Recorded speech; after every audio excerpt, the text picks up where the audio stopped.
Bonjour à tous, bonjour chers passionnés de la cuniculture. Comme vous le savez, moi c'est Fitzgerald Aurel DDB et je vous parle de cuniculture, élevage de lapins, comment vous devez commencer pour rentabiliser votre élevage de lapins en 2025. Alors aujourd'hui, le thème qu'il me plaît d'aborder, c'est le choix de l'emplacement de votre site d'élevage.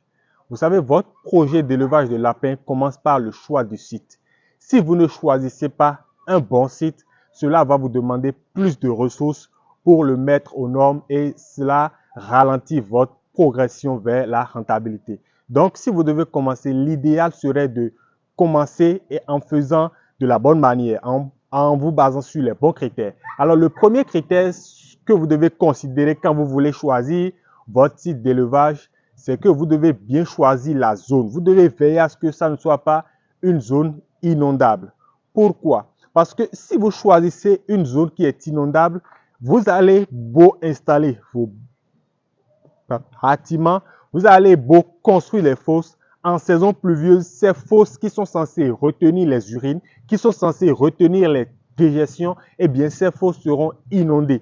Et vous imaginez de l'eau en contact avec les dégestions, en contact des urines, ça va vous produire un gaz qui sera nocif pour les lapins. Vous aurez plus de problèmes de maladies respiratoires et ce sera plus de dépenses dans les produits, dans les médicaments contre ces maladies-là. Donc, si vous pouvez dès le départ éviter les zones inondables, ce serait bien.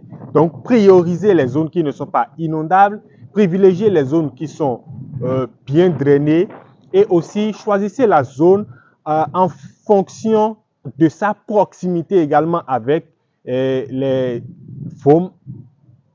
marchés d'écoulement ou les grandes métropoles. Il ne sert à rien de choisir des hectares dans des zones hyper reculées où il sera très difficile après de pouvoir venir en ville pour acheter des matières premières, pour acheter des produits ou bien pour venir vendre vos produits. Cela ne sert à rien puisque cela va vous demander un coût supplémentaire pour le transport. Donc, privilégiez les zones qui sont proches des grandes métropoles. Ici, par exemple, nous sommes à Semepodi où les parcelles coûtent excessivement cher. Mais si nous devons penser à un plan d'agrandissement de la ferme, on préférera chercher des parcelles dans ces zones-là puisque nous sommes assez proches, par exemple, de Cotonou, de Porto-Novo et même du Nigeria. Donc, on ne va pas aller chercher des hectares très loin et où il faudra dépenser plus d'argent pour pouvoir venir en ville. Cela n'est pas nécessaire. Donc, voilà. Je vous parlerai après des basiques à prendre en compte si vous voulez réellement installer vos bâtiments d'élevage. Mais aujourd'hui, pour l'heure, c'est le choix du site.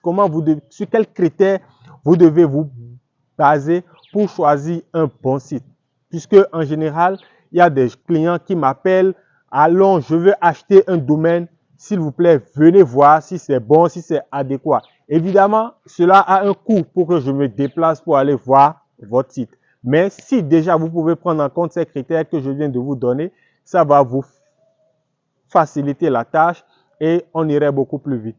Donc, voici un peu développer les critères à prendre en compte pour le choix de votre site d'élevage. On se dit à très bientôt pour d'autres vidéos plus intéressantes. Merci, ciao, ciao.